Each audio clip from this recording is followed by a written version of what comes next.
I can't even tell you what a shock this was to me, because I grew up believing that men and boys did not even have feelings. They didn't experience emotions at all because they never displayed them. They always looked blank.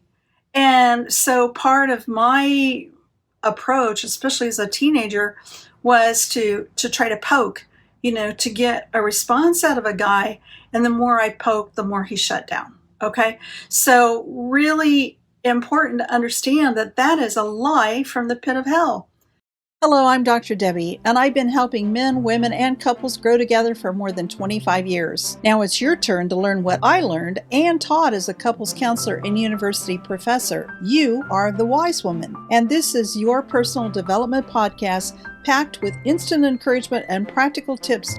And men can learn about women too, because this is a safe place where women are valued and men are respected. We talk about biology, socialization, behavior, emotions, communication, and connection, because men and women are different.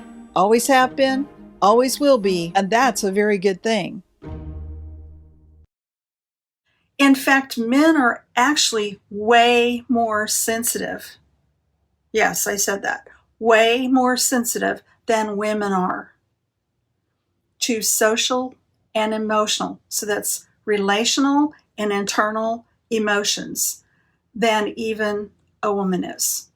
Now, I know that may ring true for some of you. Some of you may have noticed it, whereas others think, wow, that is so not who I see men to be.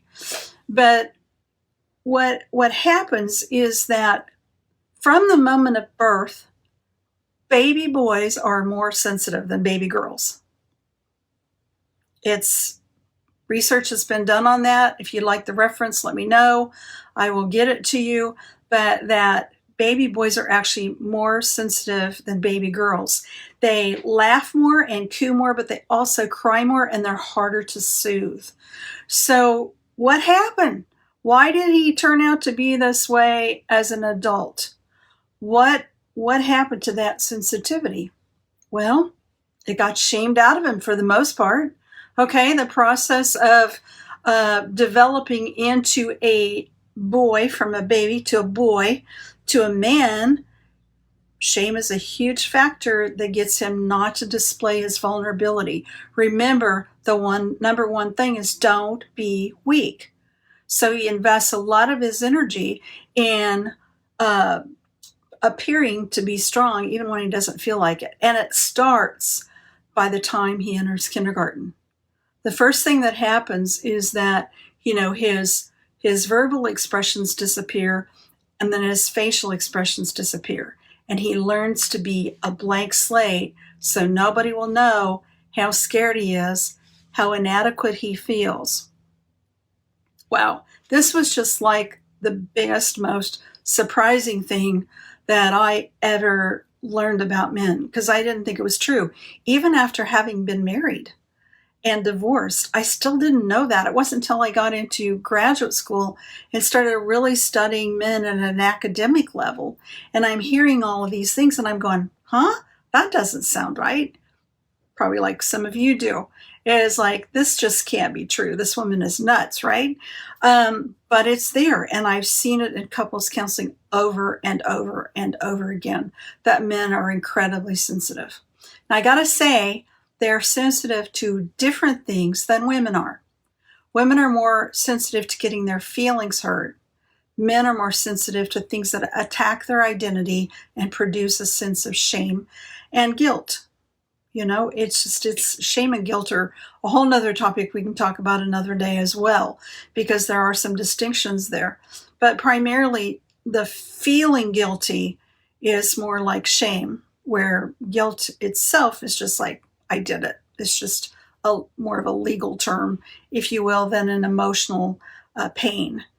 So, if you've done something wrong and you sense guilt, you may feel a little shame, but you feel like you can go ahead and correct it. Someone who's deep in shame feels like there's nothing they can do to repair whatever it is that went wrong.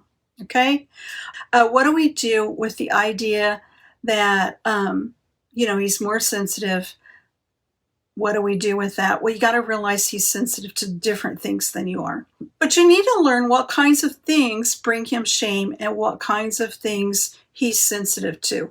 And this is somewhat, it's across the board for men, but in some other ways, it's unique to each individual man. So getting to know yours is the most important. You don't have to know all of them. You just have to know yours. Man, I have gotten to know so many men over the years, and they are so different. They're so unique.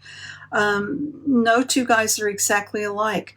But when you learn to watch for the patterns and you learn to watch for the truth about what's going on behind the external behavior, then you can see it and you respond to it differently. So, if you know that a guy's feeling really hurt, you're not going to yell at him, right?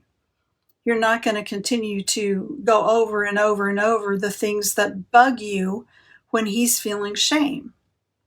Instead, you're going to approach it from a kinder point of view, and you're going to go, when I really liked it when you did this.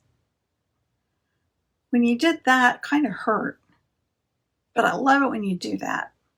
You see what I just did?